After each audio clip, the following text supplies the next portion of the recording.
La palabra de Dios contenida en este libro es la verdad que acepto creer, es la enseñanza que me comprometo a seguir y es la esperanza que me atrevo a confesar. Nada me impide recibirla, nadie me evitará que la haga parte de mi vida y por ningún motivo dejaré de proclamarla. Estoy aquí para leerla, oírla y vivirla diariamente. Amén. Señor Santo, háblanos hoy, por favor, te pedimos. Trasciende cualquier circunstancia en nuestra vida, cualquier cosa que ocupe nuestra mente, sentimientos, emociones, y háblanos, Dios, para conversión, para santificación, para desafío, para lo que tengas para nosotros hoy, Señor. Por favor, bendícenos, te lo pedimos en Cristo Jesús. Amén. Recuerden, hermanos, que estamos en una nueva serie de sermones que se llaman Celebremos otra vez. Esa es la idea, las nuevas oportunidades que el Señor nos da para regresar a Él, a su cuidado, a restauración, en arrepentimiento o en ocasiones en medio del peligro, a la paz, a la victoria. Es el caso del pasaje que estudiaremos hoy. Les comparto que estudiaremos todo un libro de la Biblia, todo un libro completo, el libro de Esther. No lo leeremos todo, pero estudiaremos todo el libro. Estudiaremos la enseñanza o las enseñanzas, y una en particular que está particularmente enfatizada en ese libro, el libro de Esther. Quiero que ustedes y yo aprendamos mucho de este libro. Y miren, en esta ocasión yo no hice la introducción. Regularmente yo escribo la introducción, los hermanos encargados aquí de diseño y de los videos y demás hacen un video introductorio con lo que yo escribí, pero en esta ocasión no lo escribí porque hay una institución cristiana muy linda, Proyecto Biblia se llama, que hacen introducciones de los libros de la Biblia. Les recomiendo que cuando quieran estudiar un libro de la Biblia vean ese video, y quiero presentarles hoy la introducción que ellos hacen al libro de Esther. Es un poco más larga que otras introducciones, pero ni se va a notar, les va a parecer a ustedes muy cortita, porque es muy interesante. Vayamos entonces, después de esta introducción, usted se va a querer ir como diciendo, ya me habló Dios, ya me voy, pero le voy a advertir que en esta introducción ni se lee un solo texto del libro de Esther, solo se hace una introducción de qué se trata y el contexto histórico del momento. Entonces, por eso después del video, que usted tenga ganas de irse, aguántesela, se queda tantito, porque tengo algunas enseñanzas muy importantes que contarles, ¿de acuerdo? Y una de ellas en particular. Vayamos a la introducción. El libro de Esther es uno de los más emocionantes y curiosos en la Biblia. La historia se desarrolla más de 100 años después del exilio babilonio de los israelitas, y aunque algunos judíos sí regresaron a Jerusalén, recuerda a Esdras y a Nehemías, muchos no lo hicieron. Así que el libro de Esther se trata sobre una comunidad judía viviendo en Susa, la ciudad capital del antiguo imperio persa. Los personajes principales en esta historia son dos judíos, Mardoqueo y su sobrina Esther. Y luego tenemos al rey de Persia, quien es el borracho pusilánime de la historia. Y luego tenemos al oficial persa, Amán, el astuto villano. Este es un libro curioso en la Biblia, principalmente por el hecho de que Dios nunca es mencionado ni una sola vez, lo que podría parecerte un poco extraño. Quiero decir, ¿no trata la Biblia acerca de Dios? Pero esta es una técnica brillante del autor, quien por cierto es anónimo. Es una invitación para leer la historia buscando la actividad de Dios, y hay señales de ella por todos lados. La historia está llena de, entre comillas, coincidencias muy extrañas y giros irónicos, y todo esto te obliga a ver el propósito de Dios trabajando, pero detrás de escena. Profundicemos la historia. El libro inicia con el rey de Persia organizando 2 banquetes elaborados que duran un total de 187 días, y todo es para mostrar su grandeza y esplendor. En el último día de la fiesta del banquete, él está muy borracho y demanda que su esposa, la reina Vasti, aparezca en la fiesta para él presumir de su belleza.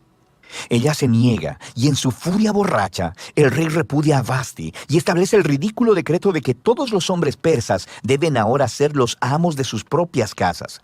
Y luego, él hace un concurso de belleza porque quiere encontrar una nueva reina.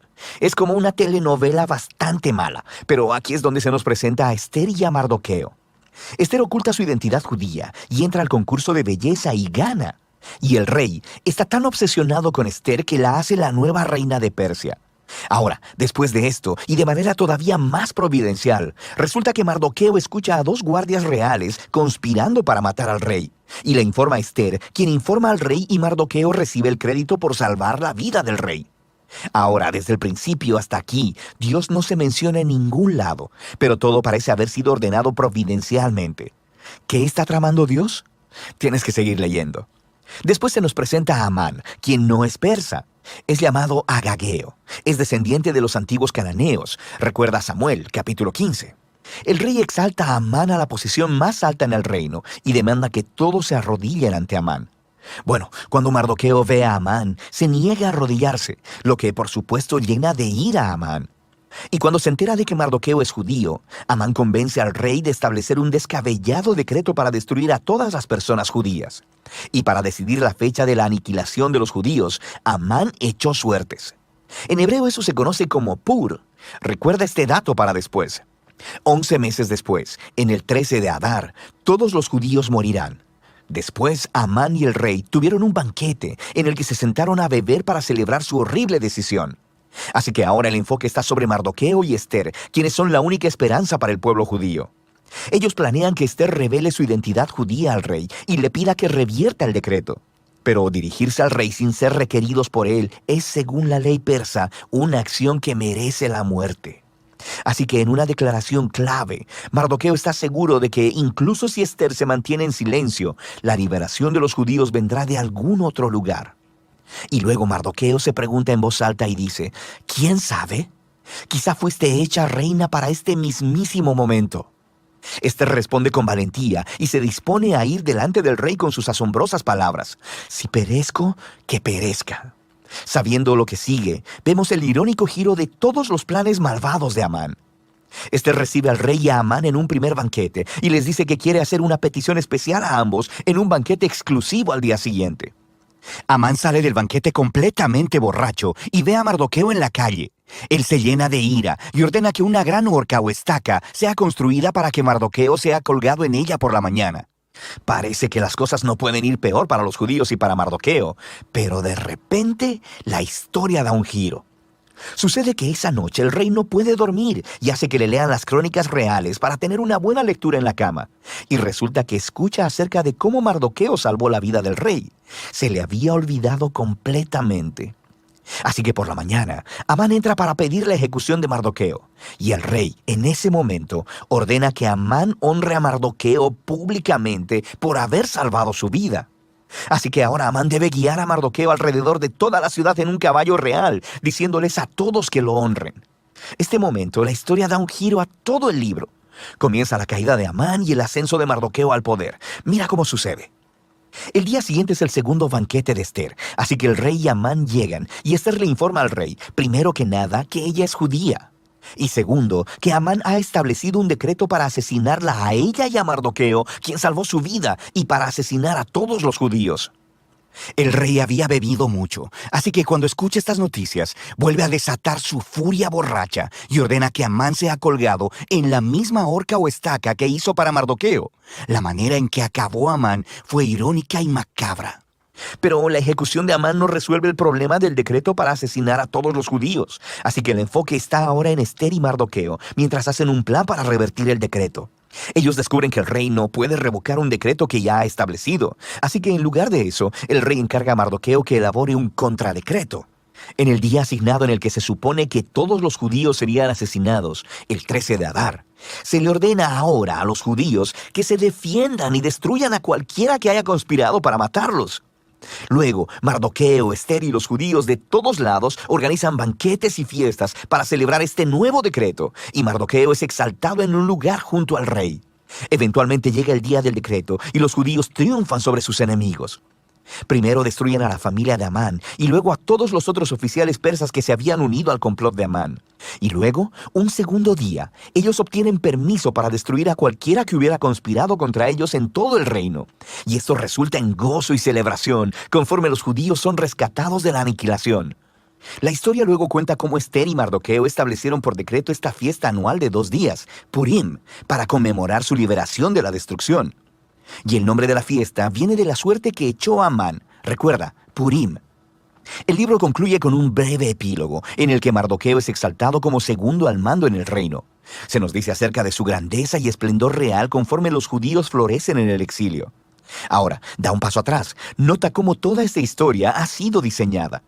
La historia estaba llena de giros irónicos, pero ahora podemos ver que la historia completa está estructurada como un giro irónico, incluso hasta los detalles.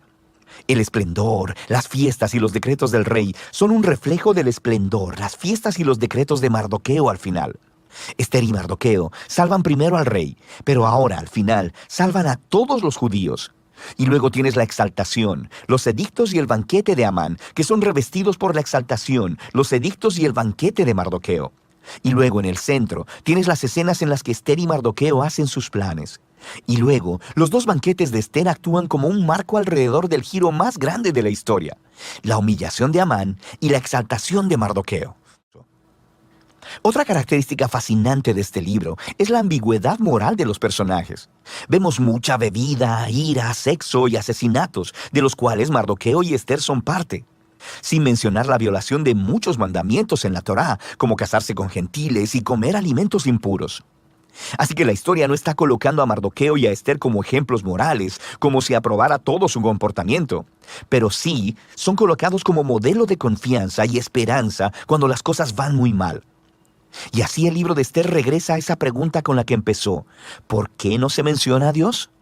El mensaje de este libro parece ser que cuando parece que Dios está ausente, cuando su pueblo está en el exilio, cuando son infieles a la Torá, ¿significa esto que Dios ha terminado con Israel? ¿Ha Dios abandonado sus promesas? Y el libro de Esther dice que no.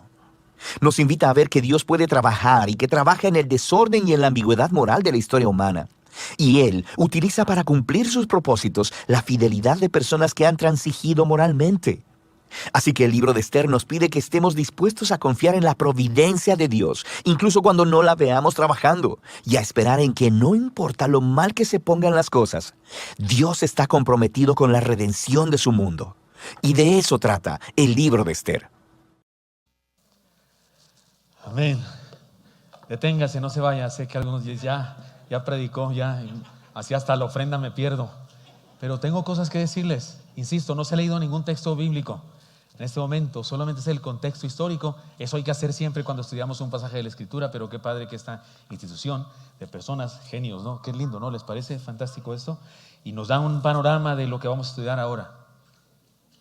¿No me estoy viendo? Ahí sí. Gracias, hermana Yani, mi reina Esther de la casa. Gracias. Ya dijimos, el sermón se llama Celebremos la providencia divina. No lo había dicho, lo digo. No podía ser de otra manera. Si estamos hablando de celebremos otra vez, este sermón se tiene que llamar Celebremos la providencia divina. Se habla de eso en la pantalla. Ahora, la providencia divina es una frase muy religiosa, muy católica incluso, y vieja. Es como de señora grande, ¿no es cierto? A lo mejor en su barrio había una tienda que se llamaba la Divina Providencia. Por el barrio de mi esposa, sí. Había una tiendita ahí saliendo de la iglesia de Ayori, ahí el Divino Redentor, rumbo a la casa de mi esposa, en la esquina una tiendita, la Divina Providencia. Se usa eso y de repente la gente dice, esto es providencial. Usted no sabe ni qué quiso decir, pero se oye bonito, ¿no es cierto? Déjenme decirles que es una doctrina bíblica. Se usa la palabra aquí en esta introducción también, es una doctrina bíblica. La providencia divina aparece en la Escritura y puede definirse de la siguiente manera. 4 cosas voy a decir acerca de Dios, cosas que sabemos de Dios, que todo eso en conjunto es la descripción de la providencia divina. Dios es omnipotente, todo lo puede decir, y ha creado todo cuanto existe, porque Él es todopoderoso para hacer eso. Pero además es omnisciente y sigue sosteniendo, sigue dirigiendo y gobernando su creación entera. Y también es omnipresente. O sea, está cerca de su creación y especialmente está cerca de la corona de su creación. Nosotros, los seres humanos, especialmente está cerca de nosotros los seres humanos, que al parecer, lo que dice la Biblia, creó todo lo demás para nosotros. He aquí algunos textos que hablan de esta verdad, porque no estoy inventando yo esta verdad, esto está en la palabra y podría leer cientos de textos, pero solo leamos 2, el Salmo 66:7. Lo leen conmigo, ¿cómo dice? Él señorea con su poder para siempre. Sus ojos atalayan sobre las naciones. Los rebeldes no serán enaltecidos. O sea, Él señorea, Él es Señor de todo lo que existe. O sea, no echó a andar el mundo y se fue. No, Él sigue señoreando. Además, sus ojos atalayan, sus ojos vigilan. Esa es la idea de la palabra atalaya. Sus ojos vigilan. Y luego además, incluso vigila a los malos para que no crean que van a ganar. Otro texto, Jeremías 32:27, lo leen conmigo. He aquí, yo soy Jehová, Dios de toda carne. ¿Habrá algo que sea difícil para mí? ¿Cuál es la respuesta, hermanos, a esta pregunta retórica? ¿Habrá algo que sea difícil para mí? ¿Cuál es es una pregunta retórica, pero ¿cuál sería la idea? No, nada es difícil. Pero perdonen, es que ando batallando aquí con esto y no me quiero ahorcar como Mardoqueo, como Amán. Espero que ahí, si se ve mal, disculpen, pero el asunto es que funcione. Eso es la providencia divina. Cuando decimos que eso fue providencial, está bien porque lo fue. Y usted dice, pastor, no sabe ni de qué está hablando. No, de lo que sea es providencial. Lo que le pasó a usted esta mañana, hermano, es providencial. Y usted dice, no sabe qué me pasó. No importa, sigue siendo providencial porque es Dios el que gobierna el mundo, ¿cierto o no es cierto? Y no es que Él haga lo malo. Él no hace que los malos hagan cosas malas, pero está clarísimo que Él, aún las cosas que hacen los malos, las puede usar para cumplir sus planes, porque Él es todopoderoso. Eso es a lo que llamamos la providencia divina. Como ya vimos en la introducción, el libro de Esther no menciona el nombre de Dios. Por ningún lado dice Jehová de los ejércitos, ni dice Dios, ni dice Jehová Rafa o el Jireh. Ninguno de los nombres de Dios. No aparece un solo nombre de Dios en todo el libro de Esther. Sin embargo, en su narrativa nos muestra la impresionante providencia de Dios. Es decir, el hecho de que Dios está presente haciendo las cosas. Leamos ahora sí un texto bíblico de los del final del libro, casi al final del libro, que nos hablan de la victoria. Dice así Esther 9, 1 al 5. En el mes duodécimo, que es el mes de Adar, a los 13 días del mismo mes, cuando debía ser ejecutado el mandamiento del rey y su decreto, el mismo día en que los enemigos de los judíos esperaban enseñorearse de ellos, sucedió lo contrario, porque los judíos se enseñorearon de los que los aborrecían. Los judíos se reunieron en sus ciudades, en todas las provincias del rey Asuero, para descargar su mano sobre los que los habían procurado su mal, y nadie les pudo resistir, porque el temor de ellos había caído sobre todos los pueblos. Y todos los príncipes de las provincias, los sátrapas, capitanes y oficiales del rey, apoyaban a los judíos, porque el temor de Mardoqueo había caído sobre ellos. Quiero decirles que para este momento Mardoqueo ya es el segundo a bordo en el reino, porque el rey lo ha puesto en ese lugar. Pues Mardoqueo era grande en la casa del rey y su fama iba por todas las provincias. Mardoqueo iba engrandeciéndose más y asolaron los judíos a todos sus enemigos a filo de espada, con mortandad y destrucción, e hicieron con sus enemigos como quisieron. O sea que a los enemigos de los hebreos les salió el tiro por la culata, se dice así, ¿verdad? Les explotó la bomba en sus manos. Sigue diciendo el pasaje, pero ahora nos saltamos al versículo 16. En cuanto a los otros judíos que estaban en las provincias del rey, también se juntaron y se pusieron en defensa de su vida y descansaron de sus enemigos y mataron de sus contrarios a 75,000, pero no tocaron sus bienes. ¿Le importaba a usted saber qué habían hecho con los bienes de aquellos a los que les ganaron? Usted, si lee eso y les ganaron, usted hubiera dicho, ¿y qué hicieron con sus bienes? ¿Alguien aquí hubiera preguntado eso? ¿Alguien aquí hubiera dicho, pastor, si no me dicen, si no me aclara qué hicieron con sus bienes, yo no creo? ¿A usted le importaba algo? ¿Le importaba saber qué hicieron con sus bienes? A mí tampoco. Entonces, ¿para qué no lo dice la Escritura? Tiene una enseñanza grandiosa. Guárdesela esa en su mente, por favor. Esto fue en el día 13 del mes de Adar y reposaron en el día 14 del mismo. Reposaron el día 14 del mismo y lo hicieron día de banquete y de alegría. Pero los judíos que estaban en Susa se juntaron el día 13 y el 14 del mismo mes y el 15 del mismo reposaron y lo hicieron día de banquete y de regocijo. Por tanto, los judíos, aldeanos que habitan en las villas sin muro, hacen a los 14 del mes de Adar el día de alegría y de banquete, un día de regocijo, y para enviar porciones cada uno a su vecino. Oiga, qué pachangón. Era día de luto, era día de exterminio y resultó día de victoria.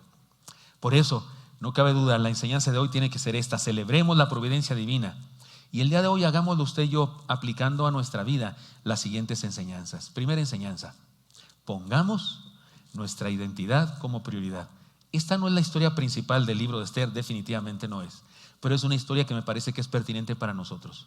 Hay una historia aquí, hay una enseñanza aquí. Ustedes y yo la semana pasada estudiamos Esdras, un libro que habla más o menos de la misma época.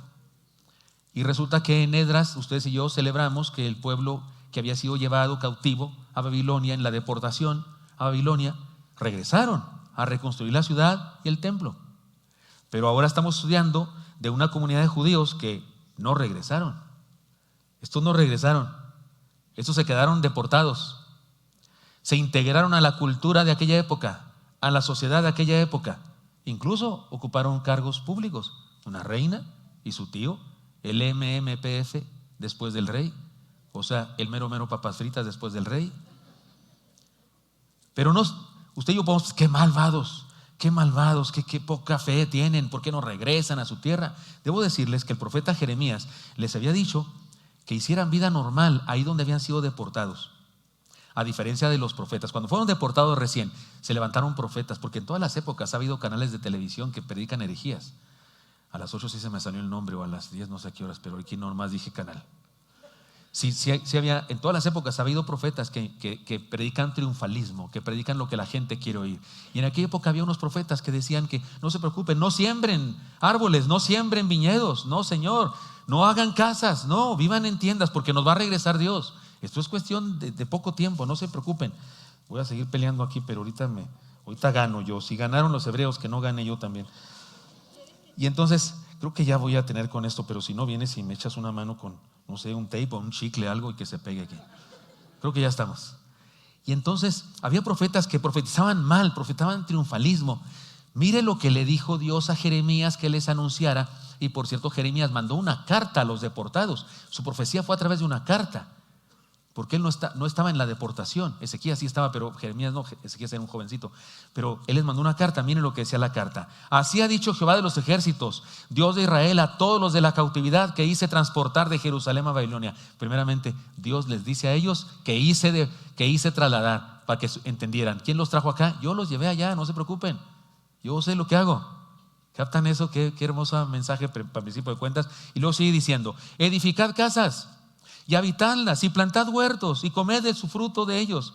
Casaos y engendrad hijos e hijas. Dad mujeres a vuestros hijos y dad maridos a vuestras hijas, para que tengan hijos e hijas, y multiplicaos ahí, y no os disminuyáis. Y procurad la paz de la ciudad a la cual os hice transportar, y rogad por ella a Jehová, porque en su paz tendréis vosotros paz.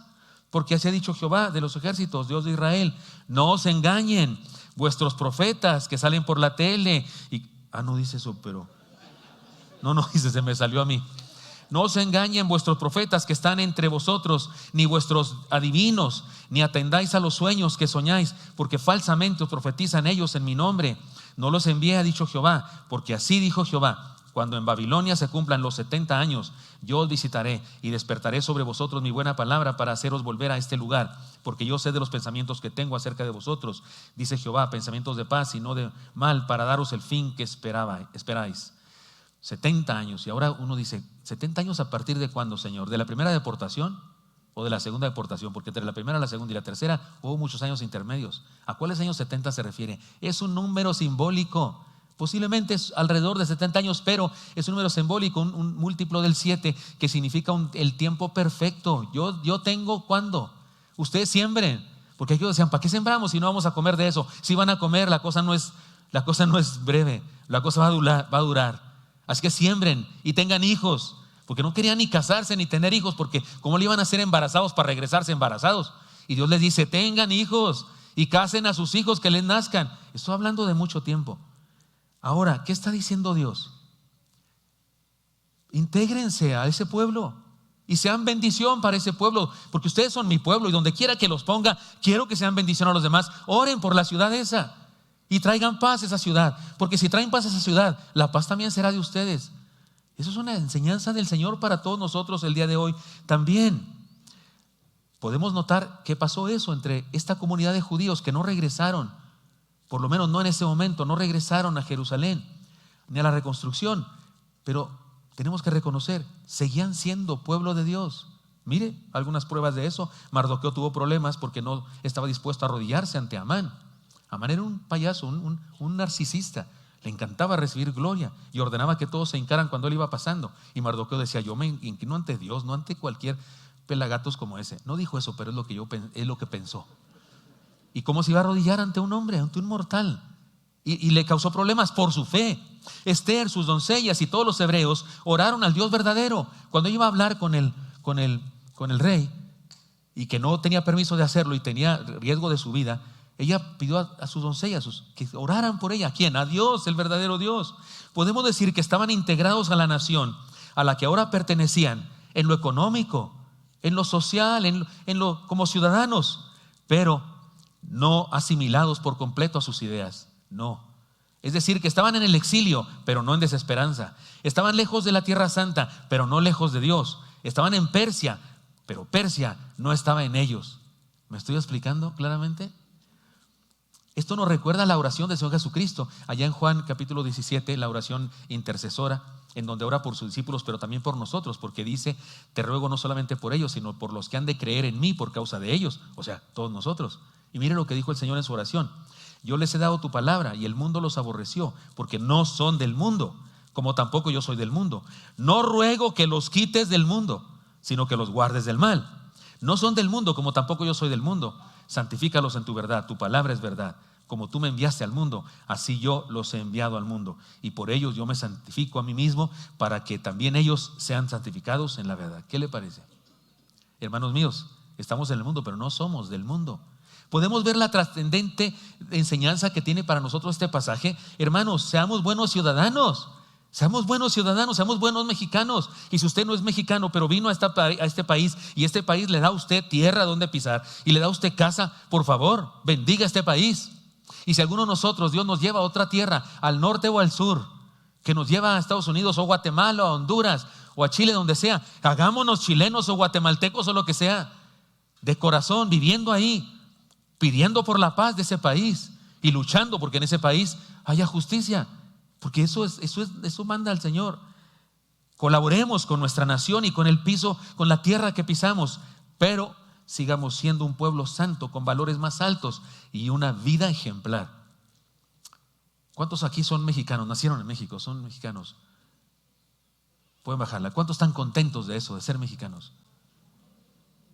Pensé que iba a ser menos, pero yo estoy contento. Eso es todo. ¡Viva!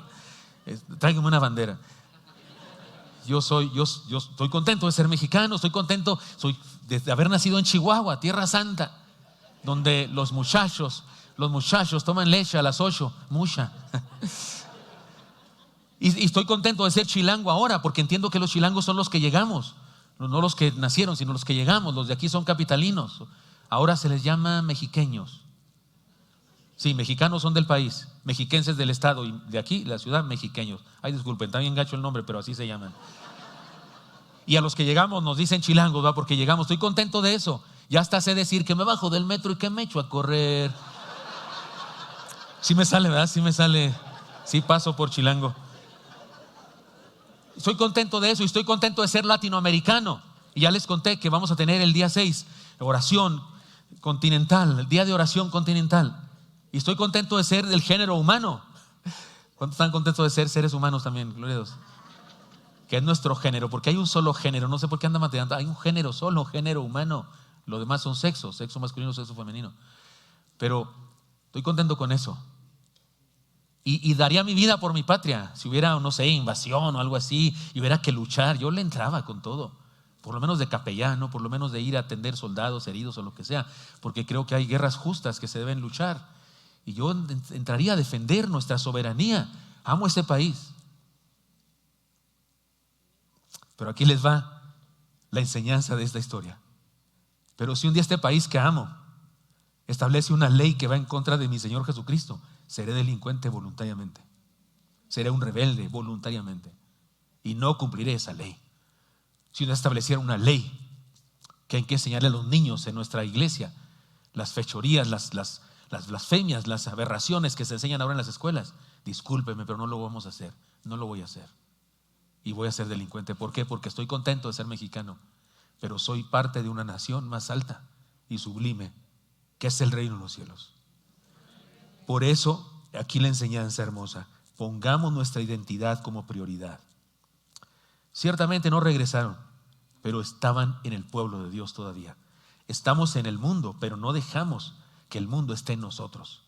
Querido joven, precioso joven, cuando vayas a la universidad, sé estudiante y defiende los valores y principios de la universidad, que regularmente las universidades tienen valores y principios muy buenos, aunque no los sigan, pero los tienen escritos por lo menos y son buenos. Pero no te dejes inundar de toda la bola de mentiras que se enseñan en algunas aulas, porque tú eres reino de los cielos, eres ciudadano del reino en la tierra, como estos individuos aquí. Además, usemos nuestros dones para cumplir nuestra misión. Fue pues Esther llevada al rey Asuero a su casa real en el mes 10, que es el mes de Tebet, en el año 7 de su reinado, Y el rey amó a Esther más que a todas las otras mujeres y halló gracia y benevolencia delante de él más que de todas las demás vírgenes, y puso la corona real en su cabeza y la hizo reina en lugar de Vasti. Hermanos míos, está claro que Hadasa, sobrina de Mardoqueo, es sobrina, es sobrina. Algunos dicen que es prima, no, ahorita les explico, es sobrina. Después llamada reina Esther, fue una joven valiente, no hay duda, fue valiente. La frase más importante, esa cuando su tío la desafía y ella dice una frase importantísima: si me han de matar mañana, que me maten de una vez. Y usted no dijo eso, pastor, pero dijo algo muy parecido, ¿a poco no? Si perezco, que perezca. ¿A poco no se parece a la Adelita? Yo hasta le veo las naguas así a la Esther. Era valiente, sin duda, era valiente. Obediente a la voluntad de Dios, sin duda. Llena de fe, sumisa a su tío, que era su autoridad, era su padre adoptivo. Pero hay que reconocer, como dijo la Chimoltrufia, no nos hagamos tarugos. Hay que reconocer que en un principio, delante de los funcionarios del imperio y delante del mismo rey, ni se le notaba lo valiente, ni lo obediente, ni la fe se le notaba. Lo que se le notaba es que estaba bien guapa. Lo que se le notaba era la belleza física que tenía. Su mismo tío la metió al concurso de belleza Miss Persia para ver quién se casaba con el rey Asuero. Y uno dice que el tío no tenía hijas. Pues a lo mejor sí, pero han de haber estado como Griselda y ¿cómo se llama la otra? Anastasia. Y entonces por eso mandó a su hija adoptiva. No sé si las otras se enojaron o no. Estoy inventando yo chismes, perdonen ustedes. Pero mire lo que dice la palabra: y habría criado a Hadasa, es decir, Esther, hija de su tío, porque era huérfana. Y todos interpretan que era hija del tío de Mardoqueo. No, hija de su tío es una expresión. Cuando se habla de los valientes de David, ¿se acuerdan del que se le quedó la espada atorada a la mano y no la podía soltar? ¿Se acuerdan? Se dice de él que se llamaba Eleazar, hijo de Dodo. ¿Sabe qué quiere decir hijo de Dodo? Hijo de su tío. En el hebreo dice, lo comprobé al estudiar la Biblia, dice Esther, hija de Dodo, dice hija de su tío. Lo que quiere decir es que es una mujer huérfana y que la tiene que adoptar un hermano de su padre. Pero no significa que era hija del tío de Mardoqueo y por eso era su prima. No, señor, era su sobrina. Era hija de su hermano. Y eso quiere decir, ese era un como apodo que se le daba a una persona que era huérfana y la tenía que educar un hermano de su familia. Y había creado a Hadasa, es decir, Esther, hija de su tío, porque era huérfana. Y la joven era de hermosa figura y de buen parecer. Cuando su padre y su madre murieron, Mardoqueo la adoptó como hija. Se habla de belleza de dos maneras: hermosa figura y buen parecer. ¿De qué le suena a usted? Cuerpo y cara, ¿no? Eso es lo que dice aquí. Y algunas personas piensan que eso es malo. ¿Por qué? Si Dios la hizo así. Hay gente, no sé por qué hay gente que piensa que las mujeres, para ser muy santas, deben no arreglarse, estar así medio no agraciadas, cara de pambazo, poner cara de pungimientos. Ay, como la Chabelita. Ay, pastor. ¿Ha notado usted que algunas actrices de la tele que la hacen de feas, en realidad son muy guapas? ¿Ha notado eso? Que son guapas, pero cuando hacen un papel, pues hacen así de feas. Hay cristianas que hacen papel de feas siendo bien lindas. Porque yo digo que en la iglesia no hay mujeres más que bellas, no hay más que bellas. Dios solo salva gente bella, eso es bíblico. Dios solo salva a personas bellas. Se lo pruebo. ¿Quién la hizo a usted, hermana? ¿Dios hace cosas malas? ¿Hace cosas feas? Luego entonces, y todos los hombres aquí somos guapos. ¿Quién nos hizo a nosotros, hermanos? Díganlo con más convicción, por favor. ¿Quién nos hizo a nosotros?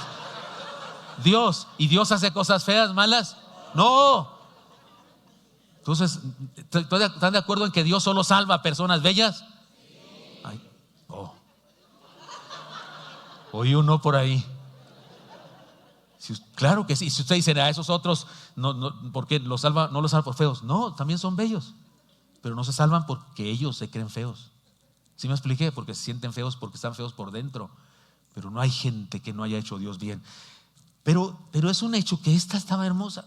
Estaba por encima del rango, por encima de la media. ¿O qué cree usted que en cuanto la vio al rey Asuero dijo: esta es una joven valiente? Oh, sí, se le nota que tiene mucha fe.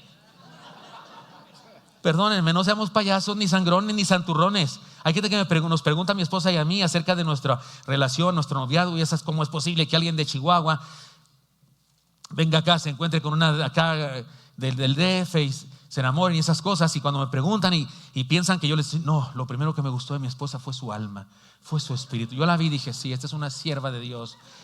Tenía 14 años, por Dios, cuando la conocí, tenía 14 años, cuando ella se me lanzó con todo, porque ella se me lanzó. Yo sé que no me van a creer, pero así fue. Hermana Yani, si así fue, levanta tu mano, por favor. Ella a los 14 años me regaló un corazoncito así, con un pollito encima de peluche, con una banderita que decía, quiero ser tu mascota.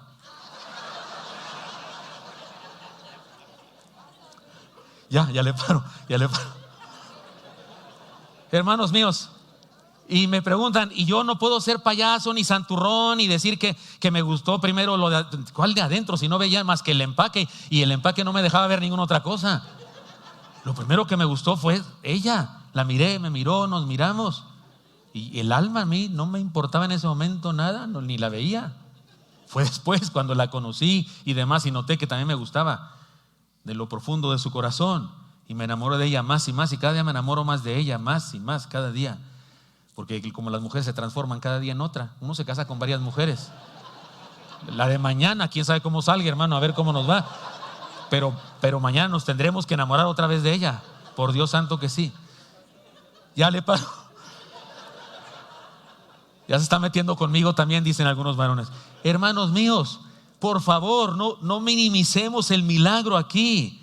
Gracias a sus atributos, ella llegó a ser reina, y Amán, su enemigo, terminó en la horca con toda su familia, o en la estaca clavado.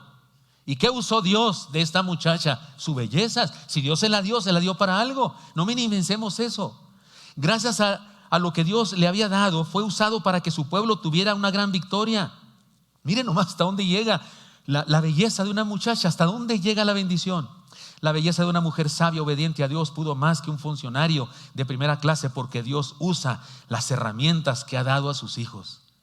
El funcionario usó la intriga, usó su poder social, su autoridad, el miedo que le tenían porque era malo. Y Dios usó la belleza de una muchachita, porque debió ser muy joven. La belleza de una muchacha. También usó su valentía, su fe, sí, sin duda, pero lo primero que usó para llevarla ahí fue su belleza. Y hermano, todo lo que Dios te ha dado, atributos físicos, morales, espirituales, tu conocimiento, todo lo que Dios te ha dado es instrumento para Dios. Le decían a Eric Liddell, su novia. Eric Liddell, un joven cristiano, fue al seminario, se graduó en el seminario, especialmente hizo el énfasis en misiones, misionología. Había ido a China una temporada, unos meses, para conocer a China, igual que nuestro misionero a China, así lo hizo también. Primero fue allá a conocer el ambiente, regresó al Reino Unido, donde él vivía, y entrenaba para las competencias en las Olimpiadas. Su novia lo regañaba, ¿por qué te la pasas entrenando? ¿Qué te pasa? Es aquel famoso que no quiso concursar en los 100 metros planos. Era corredor de velocidad y no quiso concursar porque el día de las eliminatorias era domingo. Y él dijo, en mi fe los domingos son del Señor, yo no corro. ¿Qué? Le dijo el rey, le mandaron al rey de su país, al hijo del rey, al príncipe, para que le dijera, dice mi papá que compitas, por favor, por la nación. Dígale a su papá que lo respeto mucho, pero que tengo otro rey, y yo el domingo no corro. Lo metieron a los 400 metros planos para no dejar, hizo pedazos la marca. Llegó primero que cualquier otro en los 400 metros planos. Pero le decía a su novia, ¿por qué te la pasas entrenando? Y él decía, Dios me hizo para ser misionero a China, lo sé, y voy a dar mi vida en China. Por cierto, dio su vida en China. Murieron, tanto él como su esposa como sus hijos, murieron en China, predicando el evangelio, cuando era más difícil que ahora. Y él le dijo a su novia, Dios me hizo misionero para ser misionero en China, pero también me hizo veloz. Y cuando corro muy rápido, siento que Él se complace. Me encanta esa frase, me encanta. Dios me dio atributos, te dio atributos, y cuando los usamos, se complace. Porque dice, qué bien me quedó qué bien me salió. Se complace, recibe gloria.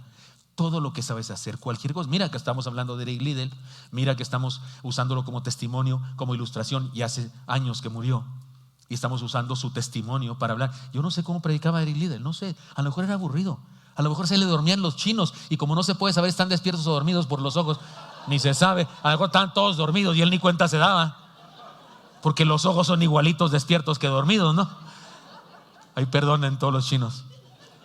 No sé cómo era de predicador, no sé cómo era. Lo que sé es que era veloz. Lo que quiere decir que ese atributo Fue usado por Dios. Si quieren saber más de él, vean una película, Carros de Fuego. Es uno de los personajes de esa película. Ganó la medalla de oro los 400 metros planos, cuando ni siquiera era competidor de los 400, era corredor de 100 metros. Hermanos míos, usemos todo lo que Dios nos ha dado, lo que somos, lo que sabemos y lo que tenemos. Consagremos a Dios nuestros dones. Cumplamos con una misión, con lo que tenemos que Dios nos ha dado. Honremos a Dios usando para sus propósitos lo que nos ha regalado. Sí, hermanos míos, pongamos nuestra identidad como prioridad. Usemos lo que Dios nos ha dado. Y otra cosa quiero decirles: reconozcamos la presencia permanente de Dios en nuestra vida. Mire otro texto de este pasaje. Y escribió Mardoqueo estas cosas y envió cartas a los judíos que estaban en todas las provincias del rey Asuero, cercanas y distantes. Porque recuerden, tuvieron victoria. Hubo un edicto, eso no tengo que decir porque salió en la introducción, un edicto que hay que matar judíos y quitarles sus propiedades. Pero luego otro edicto: los judíos se pueden defender. Y cuando no solamente era una ley, no, al ser una ley de parte del rey, era una ley que había de respetarse. O sea, no ganaron solamente porque se defendieron, no, ganaron porque los que los iban a atacar desistieron de atacarlos. Ya no eran todo el pueblo que quería hacerlo, porque ahora tenían miedo. Y vencieron. Y luego Mardoqueo mandó una carta, porque Mardoqueo en este momento ya es un gobernante, y dice que mandó a judíos cercanos y distantes ordenándoles que celebrasen el día 14 del mes de Adar y el 15 del mismo cada año, como días en los que los judíos tuvieran paz de sus enemigos, y como el mes de tristeza se les cambió en alegría. Y como el mes de tristeza se les cambió en alegría y de luto en día bueno, que los hicieren días de banquete y de gozo, para enviar porciones cada uno a su vecino y dádivas a los pobres. Se mandaban comida, se mandaban regalos. Ahí le va, compadre, un cordero en pétalos de rosa. Y el otro le regresa: pues yo le mando un cabrito al pastor, tipo Monterrey. ¿Qué es eso? No sé, pero así lo hice. Se mandaban comida los unos a los otros, y los judíos aceptaron hacer, según habían comenzado, lo que les escribió Mardoqueo. Porque Amán, hijo de Hamedata, Agageo, enemigo de todos los judíos, había ideado contra los judíos un plan para destruirlos, y había echado pur, que quiere decir suerte, para consumirlos y acabar con ellos. Mas cuando Ester vino a la presencia del rey, él ordenó por carta que el perverso designio que aquel trazó contra los judíos recayera sobre su cabeza, y que colgaran a él y a sus hijos en la horca. Por esto llamaron a esos días Purim, por el nombre Pur, porque echaron suertes, y se convirtió en día de suerte para los hebreos.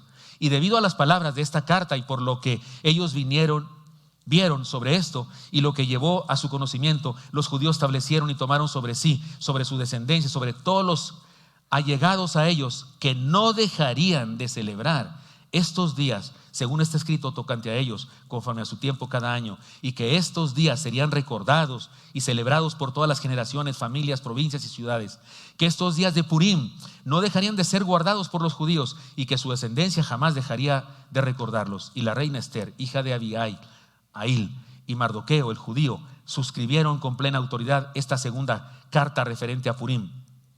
Y fueron enviadas cartas a todos los judíos, a los 127 provincias del rey Asuero, con palabras de paz y de verdad, para confirmar estos días de Purim en sus tiempos señalados, según lo había ordenado Mardoqueo el judío y la reina Ester, y según ellos habían tomado sobre sí y sobre su descendencia, para conmemorar el fin de los ayunos y de su clamor. Y el mandamiento de Ester confirmó estas celebraciones acerca de Purim, y esto fue registrado en un libro.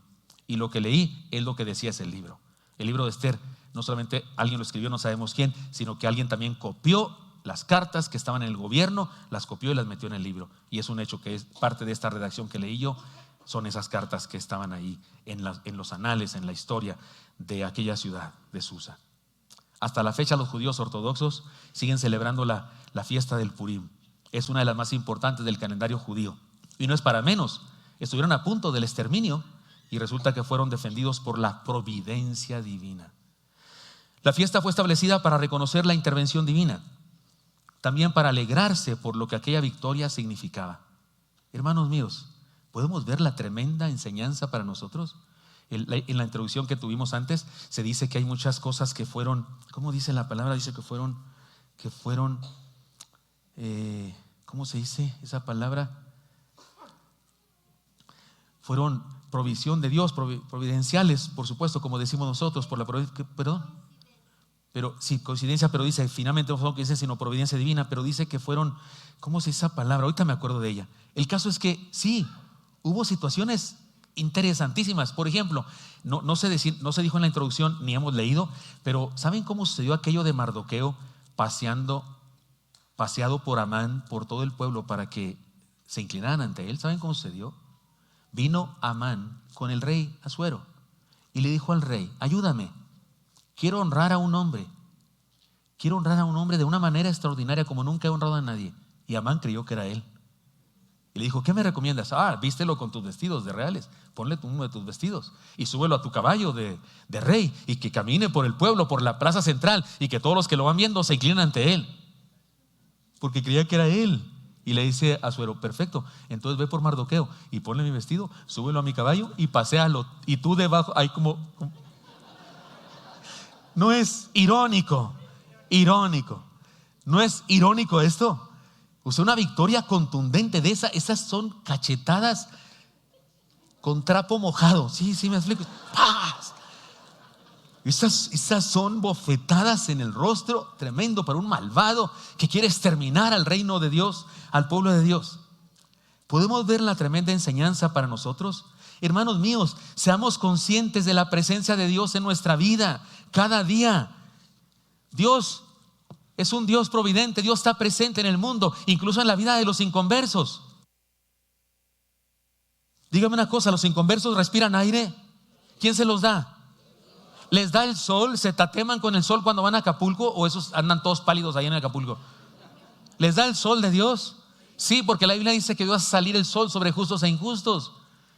Por supuesto que la providencia de Dios está presente, pero el asunto está que hay gente que no se da cuenta de eso. La hermana Montserrat Quiñones de mi tierra decía que cuando iba a la iglesia y oía a las personas que daban testimonio de al frente, como es la costumbre de muchas iglesias, pasar al frente, dar testimonio, y decía, ¿qué dan gracias de qué? Yo también tengo eso, porque usaban las hermanitas y decían, gracias a Dios porque nos dio de comer esta semana, gracias a Dios porque mi hijo está en la escuela, gracias a Dios y ella decía, yo también tengo todo eso y no ando ahí de ridícula. Así decía la hermana porque era muy brava, pero un día se convierte ella y da gracias por todas. Gracias porque abrí los ojos, gracias porque respiro, gracias porque tengo una planta y tiene flores. Y decía, ¿por qué doy gracias de todas esas simplezas? Porque antes no sabía de dónde venían y ahora sé quién me las dio.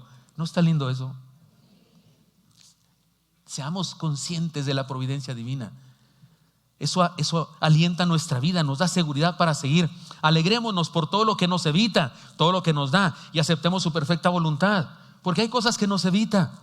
Desde niño, allá en mi rancho había la costumbre de que cuando oías una ambulancia, nos decían las mayores, las mamás, que había que rezar por los que del accidente o por la persona que va en la ambulancia. Yo siempre tuve eso y hasta me daba un tipo de trauma porque siempre siento dolor hasta la fecha. Oí una ambulancia, siento algo de dolor, Señor, que no sea muy grave, que no haya ninguna mamita sufriendo por su hijo. Me da así como sentimiento, no sé cómo.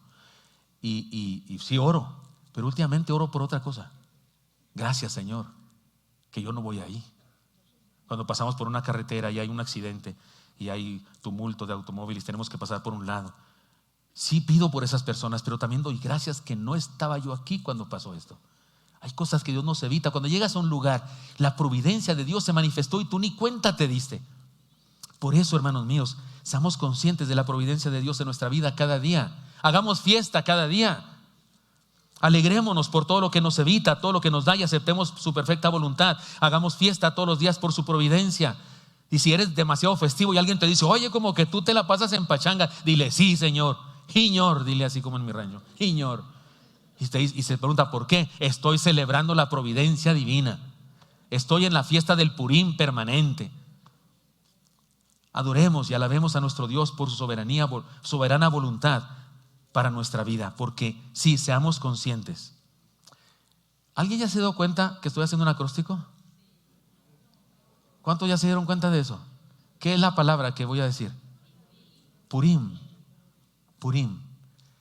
Pongamos nuestra identidad como prioridad. Usemos nuestros recursos, nuestros dones que Dios nos dio para cumplir su voluntad.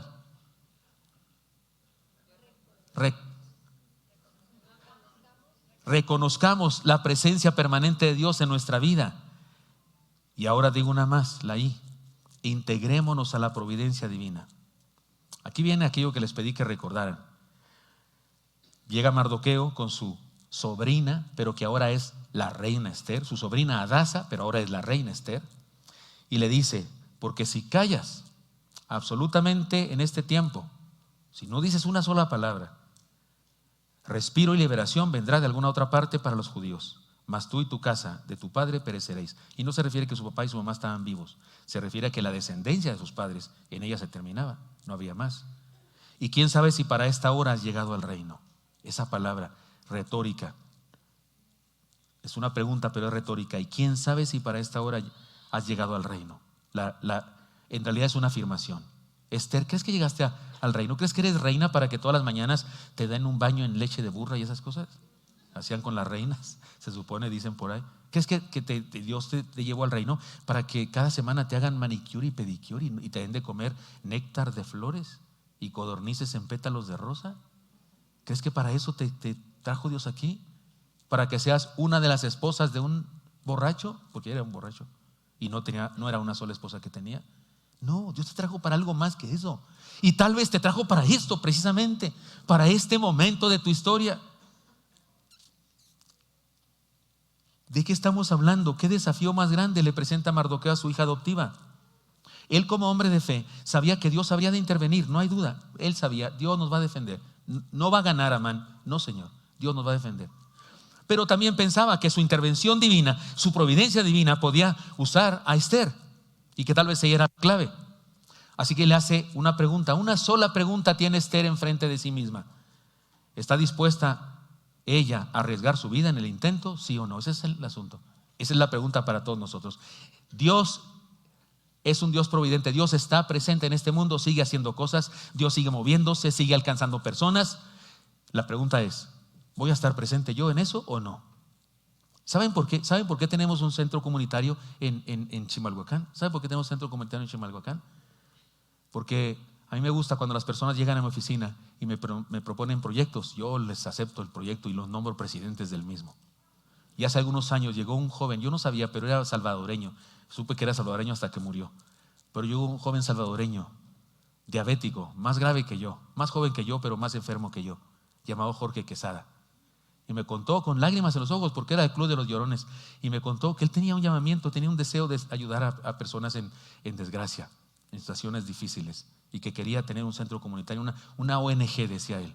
Abramos una ONG. Yo le tomé la palabra, va que va. Me nombraron presidente, soy el presidente de Somos Todos. Y él era el vicepresidente y nombramos a 2 personas más y abrimos una ONG y comenzamos allá en Chimalhuacán. Cuando no había ni calle para llegar a Chimalhuacán. Era un lodazal bárbaro. Siempre que iba yo regresaba con lodo casi hasta las rodillas.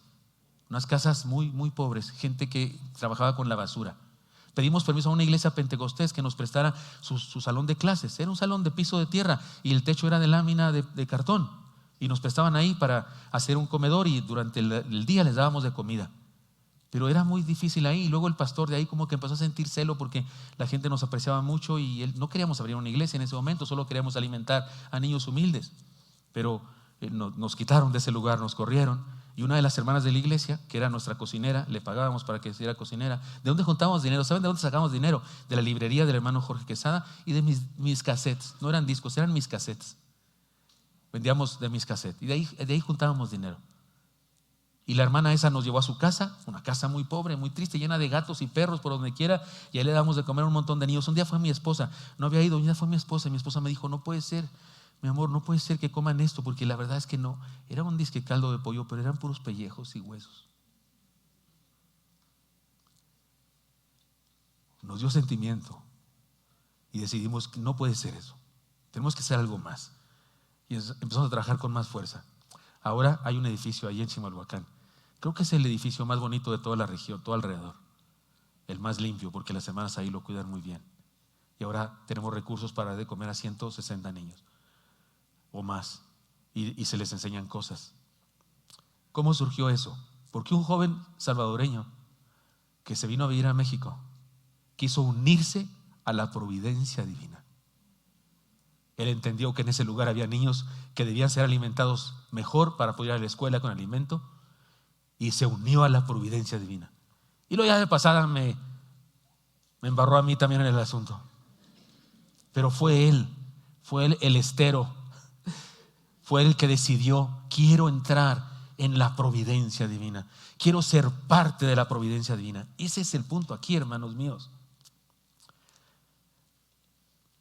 Pero tengo que decirles que esta historia tiene su historia. Y aquí viene aquel recuerdo que les dije a ustedes. ¿Saben una cosa? Amán era descendiente de los amalecitas. Cuando nos dice que era agageo, usted dice: ¿a mí qué me importa qué denominación tenía? ¿A mí qué me importa? ¿Estaba enfermo de diabetes o si era celíaco o lo que sea? No, agageo habla de una raza y de una familia. ¿Sabe de quiénes son los agageos? Son de los amalecitas. Y usted dice: sí, igual, pastor, no sé quiénes son los amalecitas.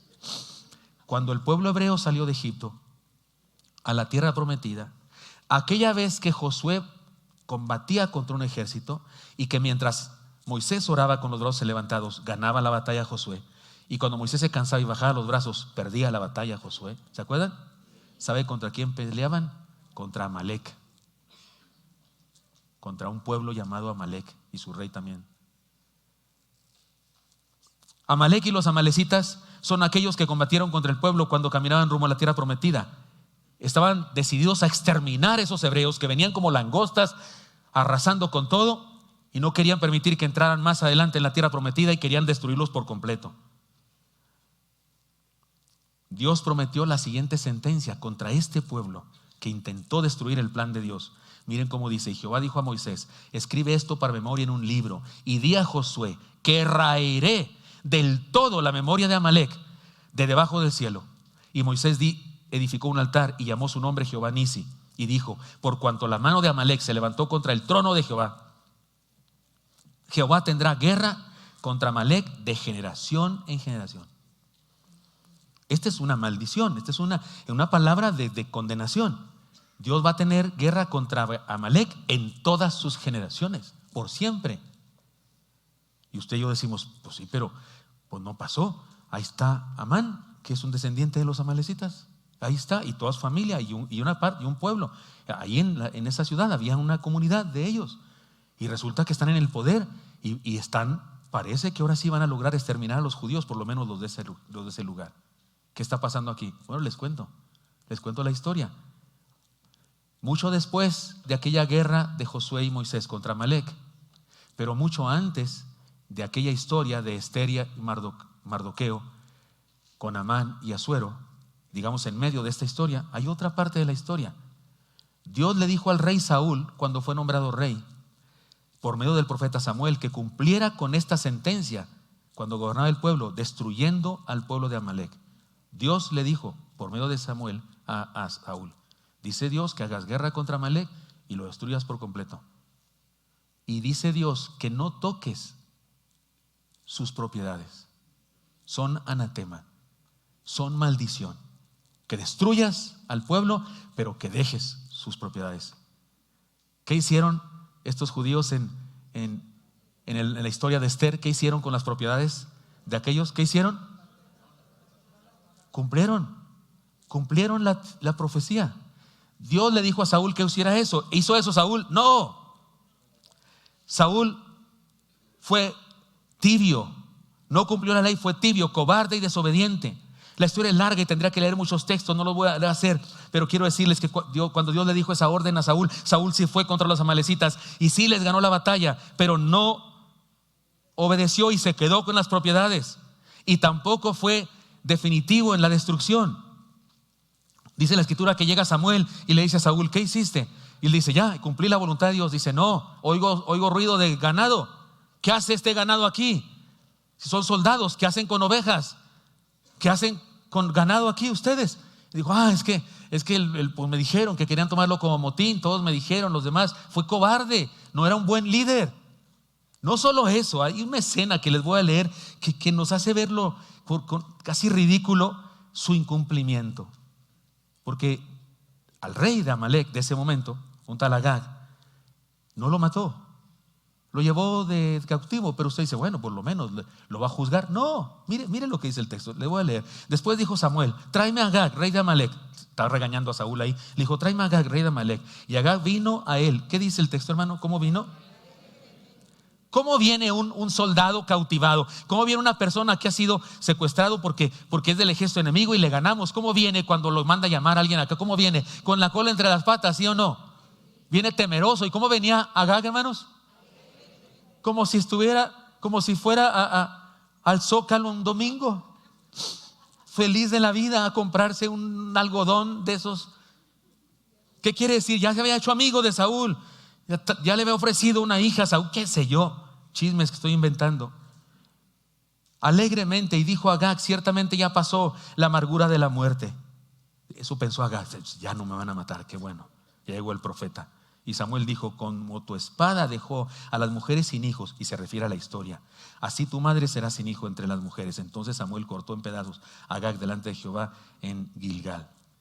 El rey de Amalec, Agag, se sentía salvo con Saúl, porque Saúl no cumplió la voluntad de Dios. Podemos ver lo trágico de esta enseñanza. Saúl era un hombre guapo, muy guapo. La escritura dice que de los hombros arriba nadie era como él de hermoso. Alto, fuerte, carismático, desde su inicio como ungido, cantó al Señor, danzó para el Señor, profetizó cosas. Pudo haber sido usado por Dios para cumplir sus planes. Sin embargo, su necedad, su cobardía y desobediencia no le permitieron. Digamos que Saúl rehusó integrarse a la providencia divina. No se integró a la providencia divina. No se unió al plan que Dios quería lograr.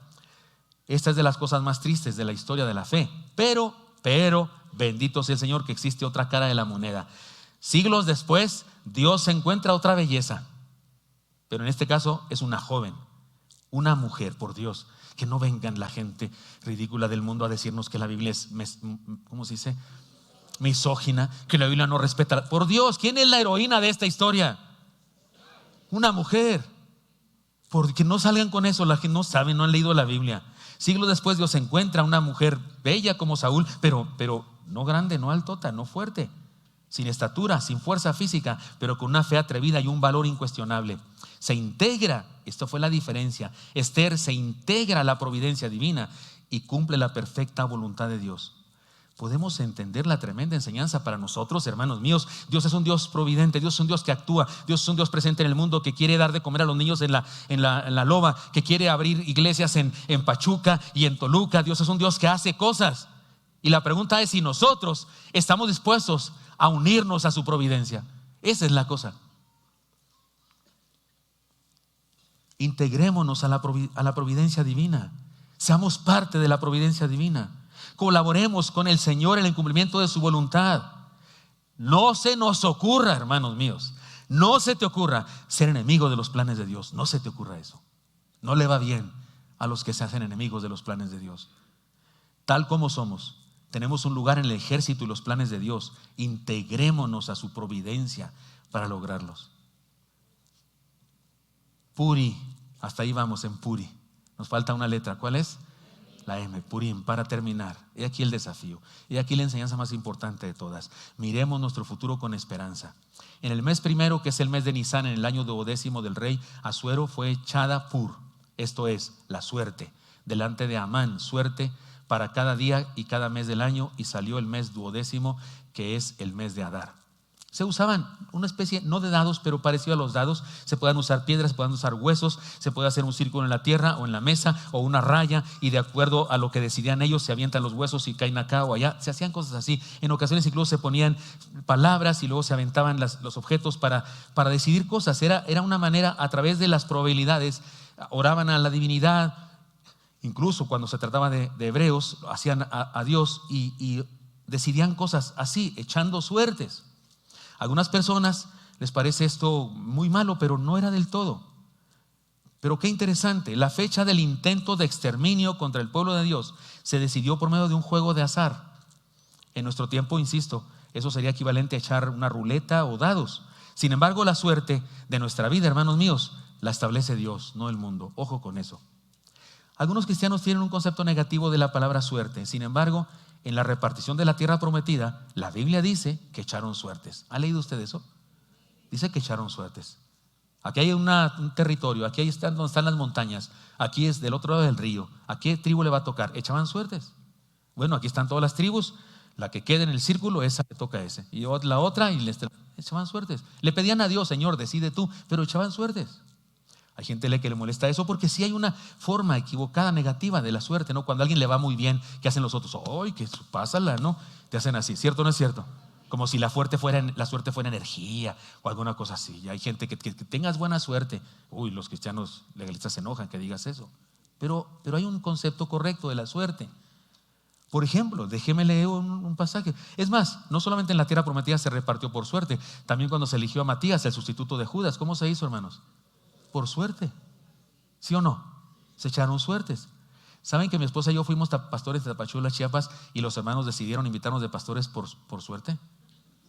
Sí, tenían muchos candidatos, 17 me parece, pero había unos que eran los preferidos de la mayoría.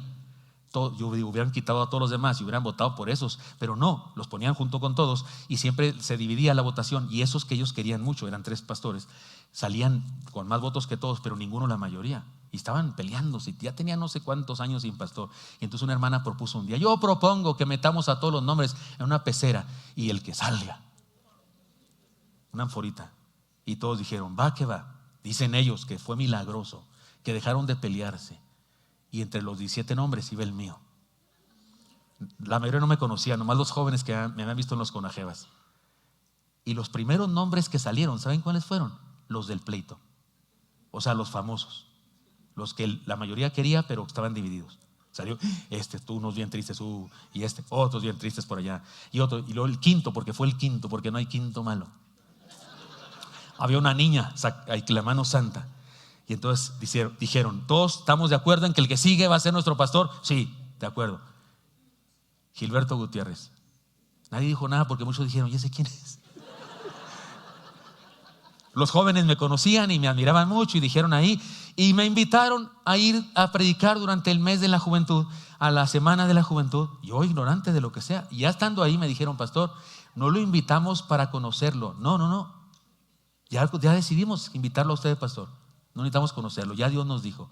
Lo invitamos para que nos conozca y nos diga que sí. Y toda la semana estuve ahí, donde nos llevaban a comer, pues me iban contando la historia a medias, hasta que supe que decidieron mi nombre por la pecera.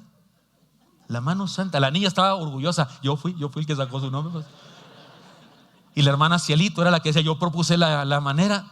Todos orgullosos. Y el domingo, antes del sermón, ya iba a predicar. Yo me dice: pastor, ya va a predicar usted en la conclusión de esta semana, pero queremos que nos diga que acepta ser pastor acá. Yo le dije: oiga, no puedo hacer eso.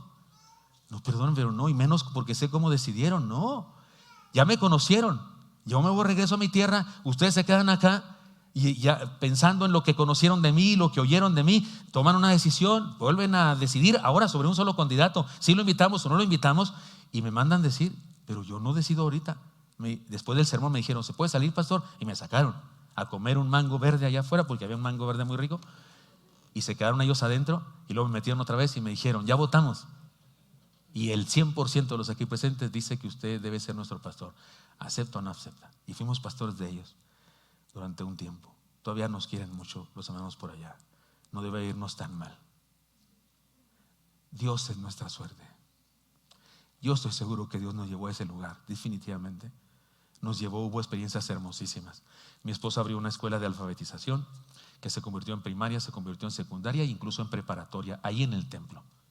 Porque había un pastor de la iglesia, de una misión, que era un gran predicador, era el que más personas llevaba al culto y no sabía leer ni escribir. Y mi esposa dijo: no es posible, yo le quiero enseñar a ese hermano a leer y escribir. Y fue con no sé cómo se llama, la educación del adulto, a Linea, pidió materiales y demás y abrió una escuela.